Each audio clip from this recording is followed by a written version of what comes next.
આજે બનાવીશું મહાશિવરાત્રી સ્પેશિયલ સકરિયાનો શીરો। 500 ગ્રામ સકરિયાને આપણે બાફવાની જગ્યાએ શેકી લેશું। સકરિયાને શેકવાથી શીરો બહુ મીઠો બને છે।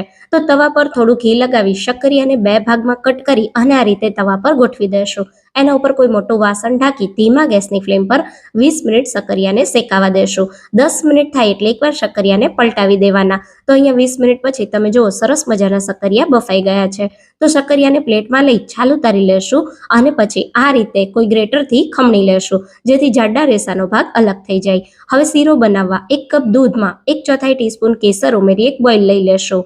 હવે એક બીજી પેનમાં 1/4 કપ જેટલા ઘીમાં થોડા ડ્રાયફ્રૂટ ઉમેરી દેશું, સાથે સકરિયાનો માવો ઉમેરી દેશું। 2 મિનિટ ઘી સાથે સકરિયાના માવાને શેકી 1/4 કપ ખાંડ અને તૈયાર કરેલું કેસરવાળું દૂધ ઉમેરી મિક્સ કરી દેશું। દૂધ એબ્ઝોર્બ થાય એટલે 1 ચમચી ઘી અને થોડો એલચી પાવડર ઉમેરી મિક્સ કરી દેશું। એકદમ ટેસ્ટી સકરિયાનો શીરો તૈયાર।